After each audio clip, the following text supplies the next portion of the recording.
Graça e paz da parte do nosso Deus. Um grande abraço a todos.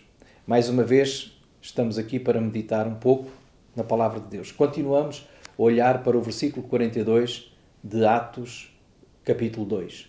Atos 2, 42, lembrando, diz que a Igreja primitiva perseverava na doutrina dos apóstolos e na comunhão, no partir do pão e nas orações. Queremos nos inspirar, queremos buscar na Igreja primitiva algum ensinamento e algum exemplo para os nossos dias e olhando para a perseverança da Igreja, aquilo em que a Igreja permanecia insistentemente no início, nós devemos buscar também essas mesmas características, essa mesma perseverança para vencermos os dias de hoje e viver como Igreja. Um dos aspectos que eu hoje queria salientar era a perseverança na oração. Se o irmão ou a irmã é daquelas pessoas que se desculpava dizendo que a vida era muito corrida, não tinha tempo, muita agitação, nunca tinha tempo para orar, olha, agora tem muito tempo para orar. Eu sei que há muitas coisas ainda para fazer, mesmo em casa, alguns ainda estão a trabalhar, mas Deus dá-nos tempo para tudo e dá-nos tempo também para orar. O que eu quero salientar hoje é a importância da oração. Nós olhamos para vários exemplos na Bíblia de grandes homens de Deus e vemos como eles eram homens de oração. Não desprezavam a vida de oração. Só mencionando alguns, se olharmos para Daniel, a Bíblia diz lá no livro de Daniel, no capítulo 6, que Daniel orava 3 vezes por dia. Abria a sua janela, virava-se para Jerusalém e orava.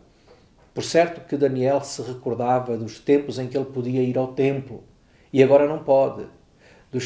Do tempo em que ele podia estar junto com outros na adoração em Jerusalém e agora estava no cativeiro na Babilónia e não podia. Então ele abria a janela, virava-se para Jerusalém, 3 vezes ao dia ele orava. Irmãos, vamos fazer a mesma coisa como Daniel. Vamos ter vários períodos de oração por dia. Vamos lembrar de estar na presença de Deus, em comunhão com Deus. Daniel fazia uma outra coisa. Em momentos difíceis e quando ele tinha que interpretar o sonho do rei da Babilónia, ele foi ter com os seus 3 amigos, o Ananias, o Misael, o Azarias, também conhecidos pelo Sadraque, Mesaque e Abdenego, e pediu-lhes para orarem junto com ele. Então, irmãos, também podemos orar sozinhos, orar com os nossos irmãos. Há uma sugestão muito simples. Telefone. E por telefone. Hoje temos tantos meios pelos quais nós podemos estar em contacto, em comunhão com os nossos irmãos, como já vos falei. E vamos orar uns com os outros. Então, Daniel é um exemplo, mas há muitos outros. Para não demorar muito tempo, quero apenas falar do exemplo maior, o exemplo de Jesus. Jesus, sendo o próprio Deus, ele não deixou de estar em comunhão com o Pai, não deixou de buscar o Pai em oração. Jesus orava em todos os momentos. Antes de iniciar o seu ministério, ele esteve no deserto e esteve em oração e em jejum. Antes de escolher os seus discípulos, era uma decisão importante, ele esteve em oração. Muitas vezes antes de fazer um milagre, como foi o caso de a ressurreição de Lázaro, ele orou antes de mandar Lázaro sair do sepulcro.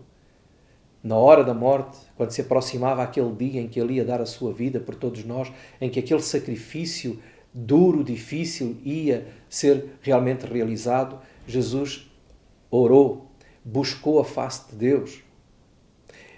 Pediu até aos seus discípulos para orarem com ele. Ele disse a razão.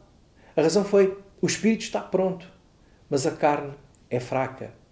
É interessante que Jesus, nessa hora, ele não orou para que Deus o livrasse do mal. Ele orou para que Deus fizesse a sua vontade. E ele orou para que tivesse força para poder ultrapassar aquela dificuldade. Jesus é um exemplo para nós de uma vida de oração. A igreja vivia em oração, diz aqui o texto. De tal modo que num dia em que Pedro tinha sido preso e Deus o libertou milagrosamente da prisão, quando ele voltou à casa dos irmãos, onde alguns irmãos estavam, o que é que eles estavam a fazer? Estavam em oração. Podem encontrar isso em Atos, capítulo 12 e versículo 12. A igreja estava em oração. Então, meus irmãos, é importante não deixarmos de falar com o nosso Deus, não deixarmos de derramar a nossa alma diante de Deus, de buscar força em Deus. Esta é uma das características da igreja. Se nós somos igreja, tal como a igreja primitiva, vamos perseverar em oração. Neste tempo de quarentena, de isolamento, sejamos uma igreja perseverante em oração. Que Deus vos abençoe.